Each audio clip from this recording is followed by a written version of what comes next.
Hello and welcome to another video, short video from Rail 150.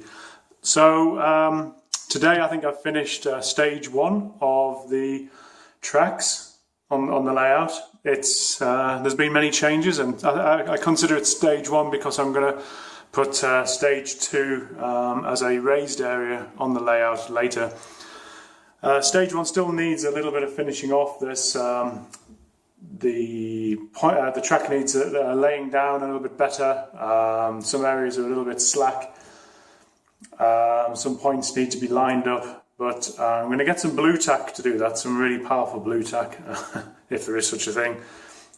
In Germany here we have some German equivalent, and that's pretty good. And then when it's ballasted, I'll take the blue tack away, and hopefully the PVA and the ballast will hold the track in place in the position I want. I don't really want to use track pins. I just think they'll be far too awkward come the time when I might want to change them. So I have put some temporary screws in it places, but I think the blue tack might be better. So right now we're looking at a Pullman carriage from 1977. These are getting some new wheels soon, because these wheels which are on right now, these are the original Hornby triangle wheels. They don't go over points very well and they have a tendency to derail. So I'm going to change those. They're on order from Amazon from England. I got them for £6.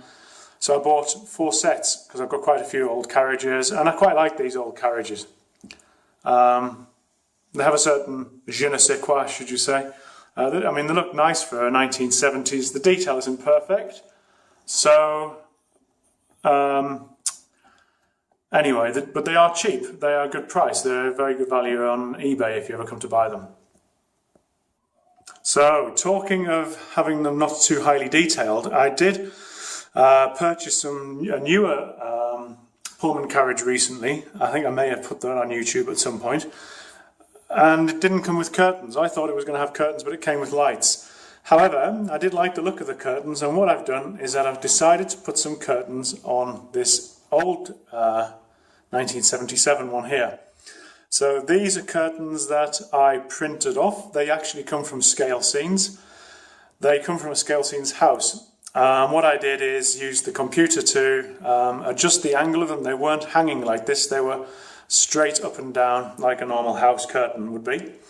And I put them through a program which you can download for free called GIMP. I haven't got Paint Shop or Photoshop. So I used GIMP, edited them, shrunk them down to the right scale, put a little bit of detail, it's like the ties, and printed them off and stuck them in. And what they actually are is clipped out of A4 paper, just standard A4 paper, clipped out and stuck in with PVA glue, and they absolutely stuck in. And I also did some detailing using some of the Scale Scenes pictures. So I've stuck some things inside, just on the wall, and I'm going to put some people in as well. There's some staining on where the lights are in, because remember these are nearly 40 years old, and I'll paint those down as well. So I've put some interior detailing in, which again it's difficult to see, but maybe, you know, with the naked eye I can see that it's there.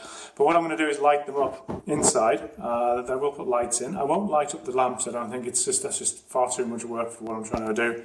But I will put some strip lights in, which I'll put a how-to on if I'm successful with that. There's a way that you can wrap some copper wire around the wheels. I've seen a guy who's done it on YouTube. It's a very good idea, because I was thinking, how am I going to get pickups? And what he's done is he wraps it around and around and around like a spring, and it just ever so slightly touches the rotating axle. One side picks up the positive, one side picks up the negative, and then he feeds that into an LED light strip. So I think I'm going to do that, and I'll give credit to that gentleman when I find out, remember who he was. Okay, I know this isn't. Maybe some people are thinking, well, you've ruined the originality, and well, maybe, but I think it looks a lot better like this. So that is with curtains and that is without curtains, and obviously inside it's all white. There's no there's no detailing in, and here I've painted it. There's a little bit of brown in there and some posters. Very good. So continuing on the theme of Pullmans and coaches, this is the brand new Hornby Pullman that I purchased. I will put the model number onto the description. I always forget what the numbers are, the R numbers. It's third class carriage, and it comes with a brake van section. And I've also got first class to go with it as well, and a diner car. So you can see inside the details very nice on the model. It's pristine, which suits me for these Pullman carriages. I think it's nice to see them pristine. And the writing on there, you may not be able to make it out, but I'm sure it's actually, when I take a picture of it, it does come through, but on a camera it's not quite as, on a video camera it doesn't pick it up quite as much.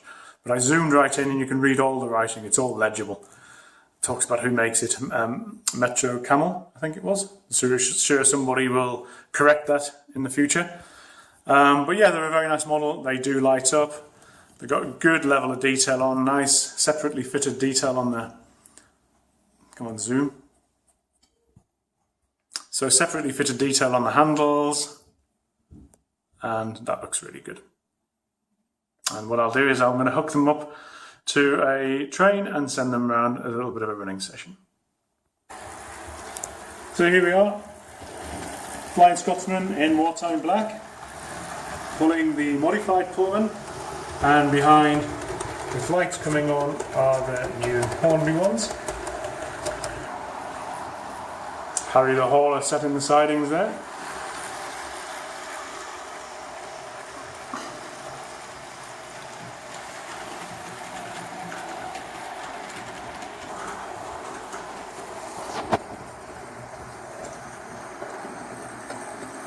Negotiating all the points this time without any problems, no derailments.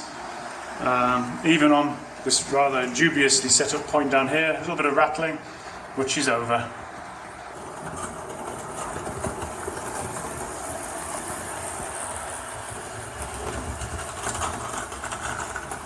More rattling, and she's through. So next video from Rail 150 will be a little bit more modification on the Pullman there.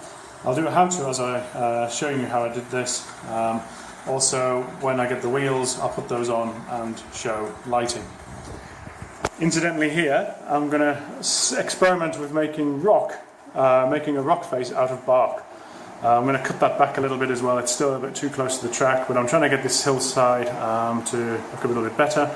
It was just made very quickly with my children, and it's quite effective out of papier-mâché, but I'm going to try to improve it, and we're going to give it a rock appearance with some bark, as I say. So that'll be another how-to, and maybe show whether it's successful or not. It's purely experimentation, but some people successfully use bark, and I think it's quite an interesting idea.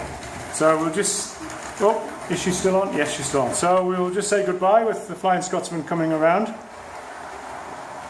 Wartime black, very nice model, running very smoothly. Okay, we will see you again. Bye bye for now.